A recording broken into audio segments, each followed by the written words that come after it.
Hey guys, and welcome back to Battlefront Updates. Today I wanted to talk about something that a lot of people have discussed in the community now that the Last Jedi season is here and the new content will drop soon.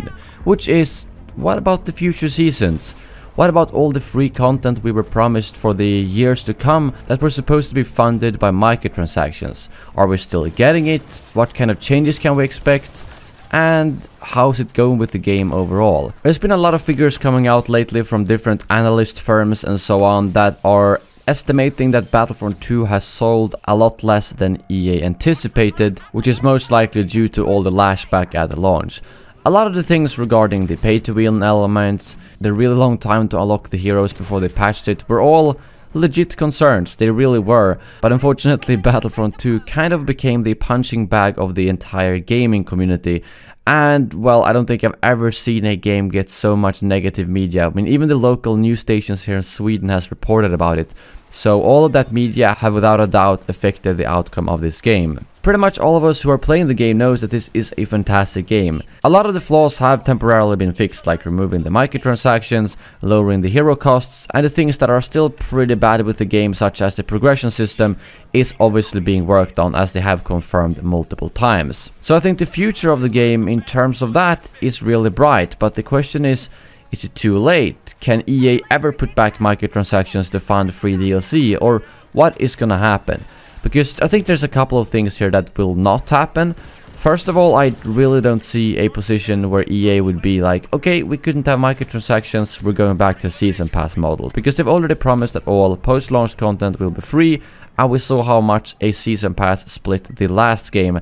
So I don't think there's any chance of that ever coming back. But can they then put microtransactions back into the game somehow to actually fund future DLC? I think what most of us are all hoping for is, of course, cosmetic microtransactions. And I think even if they put that back into the game, part of the gaming community is gonna lash back against them because, you know, it's EA, it's Battlefront, they just want something to punch on. But for those of us who are playing the game and who genuinely cares about the game, I think that if they introduce microtransactions for cosmetics, we will all welcome that. I will happily spend another $60 or so to basically be the same amount that I paid for the season pass, if that means that I can help support the game and get a bunch of cool skins for it. But no matter what they do, that's still something that will take a while. They need to finish the customization system, they need to fix the progression system, and they need to make the microtransactions not pay to win simply. But what really worries me is simply that EA will feel like they're not making enough money from this game, so they won't let DICE continue to develop post-launch content, because they've obviously lost out on all the microtransaction revenue from the launch because they disabled those, and they're getting less sales than the last game. And if they reintroduce those microtransactions in terms of cosmetics in like a month from now or something like that, well, a lot of people will probably have stopped playing the game, like it usually is with any AAA game that launches. People play it for a month and they pick something else up, which means that they can't really make that revenue back either. And since they have said that they were planning years of content, and that they have a bigger team than the last game had, and all that kind of stuff, it obviously means that they anticipated to make more money from the game, so they could support that. And in the current state, they're making less money than they did from the previous game, which is not very good for us who want all the free content that we can possibly get. So my hope here is simply that DICE does such a good job reworking the bad stuff with the game, which is of course the progression system, adding a customization system and all that kind of stuff, that people will get back into the game.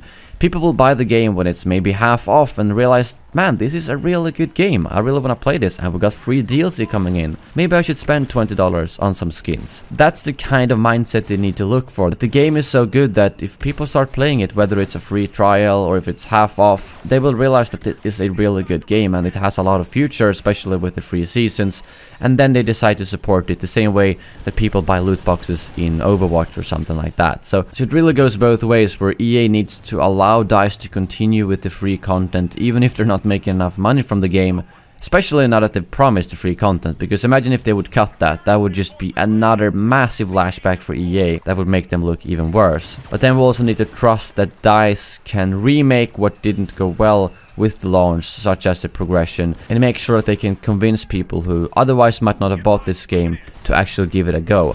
I honestly think that once they've fixed everything with the game, or at least the major stuff, the best thing they can do is have like a week or a weekend of a free trial, because then people without any strings attached can try the game and see, this is fun, I want to buy it, I will buy it. Because it's gonna be very hard to convince a big part of the gaming community about this game because of the simple fact that it has flaws and it's had a very rough start, to say the least, with the media. But since Star Wars is gonna continue with The Last Jedi now, of course, and then we've got the Han Solo movie next year and all that kind of stuff, there's so much hype around the actual brand that if they can just get this game as good as possible, I think it has a chance to really prosper. But it really comes down to two things: EA not cutting back on post-launch resources, and DICE doing a really good job on fixing the things that were missing or weren't good at the launch.